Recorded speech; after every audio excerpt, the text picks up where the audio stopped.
welcome back to my channel. All right, so today I wanted to talk about something that I saw on 60 Minutes. Now, I'm sure just by mentioning the word 60 Minutes, you all might know what I'm talking about. What I'm talking about is an interview with Speaker of the House, Nancy Pelosi, that she did, and I believe it was released yesterday with 60 Minutes. Now, before I get started on talking about this topic, let me just take a step back and remind you all to please go to my website at letstalkdarling.com. Make sure that you scroll up to the top and follow me on all my social media platforms, and then scroll on down to the bottom and make sure you enter in your email address. There is some stuff that I have been sharing lately that I have not been able to share on my social media platforms because you all know we are being watched, heavily censored, and we need to be careful. So the only place that I can share this stuff, and it is good stuff, is on my website. You can also find a lot of the stuff that I post and send out via email in the news section of my website. And also make sure to check out my merch store because I just added an awesome new piece of merch that I think you guys will like, especially if you love this channel. All right, so let's get started with what we're talking about today. So as I said, we're talking about the Nancy Pelosi interview that she did on 60 Minutes. I cannot post anything, no video of it in here, but I will link it below so that you guys can watch it for yourself, and I suggest you do. Now, she talks about a lot of different things in this interview, obviously all surrounding one particular topic, which I'm not going to mention, but you can take a wild guess. And one thing that she did talk about that I'm not going to attack her about it because it's no surprise that she had this opinion. But I will kind of go after the media about it because I was really appalled at what I was seeing and that they were allowing to be stated on their platform, which then caused me to kind of go and make sure that I was understanding everything that happened on the 6th. You guys know what happened on the 6th.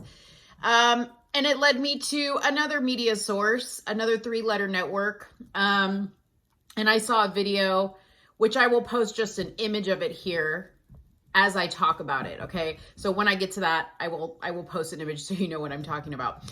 So the speaker, part of the interview was her discussing her experience on the day of the 6th, okay? When a group of people came into the Capitol building and were protesting, okay? So we all know that there has been a lot of footage floating around about what occurred on that day. Some of it I've seen that I've been completely just in question about, wondering, what was the purpose of some of these people going in here and behaving the way that they did? Now, I want to make it very clear. I never, ever, ever will condone violence and poor behavior. However, I will not say that the people that showed up at the Capitol building on the 6th were not practicing their right, okay? The same right that protesters and rioters that went to BLM riots for Breonna Taylor or for George Floyd or for Jacob Blake were not practicing when they were at those events, okay? So I am saying that the people on the 6th were doing the same thing, and in my opinion, not as bad as the people at some of the other events that you have seen in the media the past, almost 9 months now, okay? So I want to make that clear. But Miss Speaker, when she talked about the events of that day from her perspective, from the Capitol Police, forcing her to come off of the throne of the speakership there in the room that they were having the meeting in, even though she didn't want to. She wanted to stay there. She wanted to stay there as people were violently breaking into the building. She wanted to stay there, but they forced her to go. And what they did was brought her to a room where there were other senators and congressmen hiding out in the dark under tables as protesters banged on the door. Okay, they banged on the door. At no time did they ever actually break through the door. But I was just in awe when she literally almost started crying talking about this. And the reason why is because I was in disbelief, okay, that we are giving a platform to her. She didn't walk out of that building with a scratch on her body. She did not have a hair on her head disturbed. She had nothing happen to her. In fact, she mentioned that she went home later that day and was doing laundry and doing her dishes like nothing ever happened, okay, while she waited for the okay for her to go back to work. And, I instantly couldn't help but think of the fact that 60 Minutes in particular has not given the same platform to working mothers, fathers, grandmothers, grandfathers, okay, who are taking care of children, who are taking care of elderly, who are taking care of family members during a situation or a time in our country that the government has put us in. The government has put us in. And I'm not saying that this is a one-sided thing. The government, both Democrat and Republicans, have put us in, okay, with everything that has been going on. They did not give a platform to the men and women that work in healthcare or that enforce safety on our streets, the police officers. They did not give a platform to those people for them to say how they have a hard time sleeping at night with some of the horrific things that they see on a daily basis. No, they gave the platform to the Speaker of the House, who had an hour, if that, of a traumatic moment where she felt like her life was in danger, okay?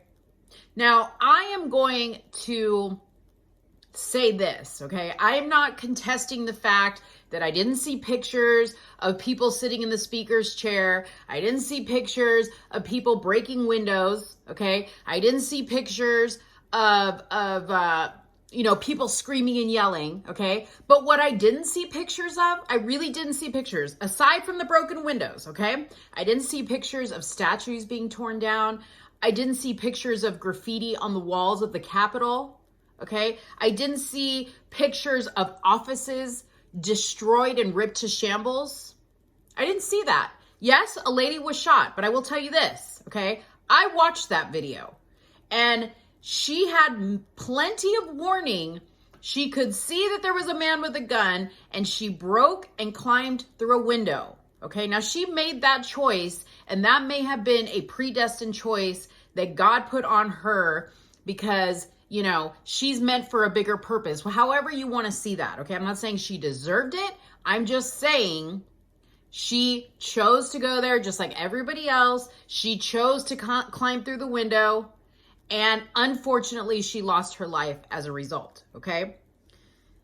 There were 4 other deaths, okay? But we now have learned that those deaths had nothing to do with the events that took place there. They were actually health-related deaths, okay? So I want to state those facts. But what I also saw was videos of police officers opening barricades, police officers guiding people down the hall, police officers just casually walking next to these violent protesters doing nothing, okay? And I will show you a picture of, if you didn't know that it was a protest at the Capitol, you would have thought it was a field trip, okay? Because what you see in this picture are people walking in an orderly fashion within 2 roped off barriers, okay, through a room in the Capitol. And some of them are taking pictures like as if they're on a field trip. It's insane to me how the media likes to spin things. And going back to this interview, when you watch it, you will see she paints a picture like it was just a complete day of terror. Let me remind you, okay, that the events on the 6th started and ended within a few hours.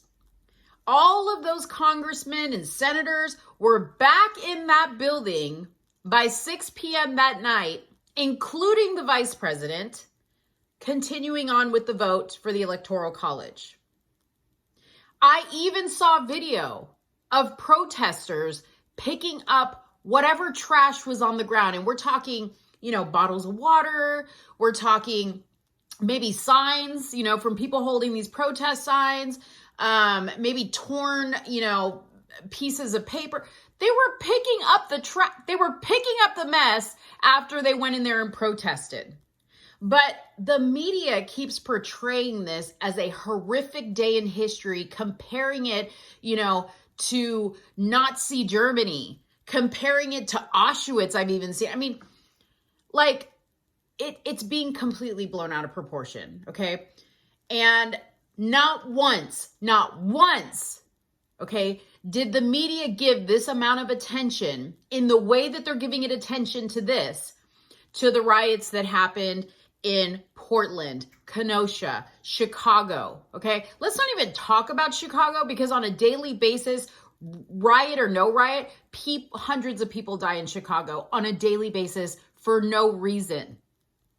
So, they don't give that type of attention. They even made mention to the fact that the leader of our country, I cannot say his name, could have easily called off everything that was going on had he sent out a tweet to his followers.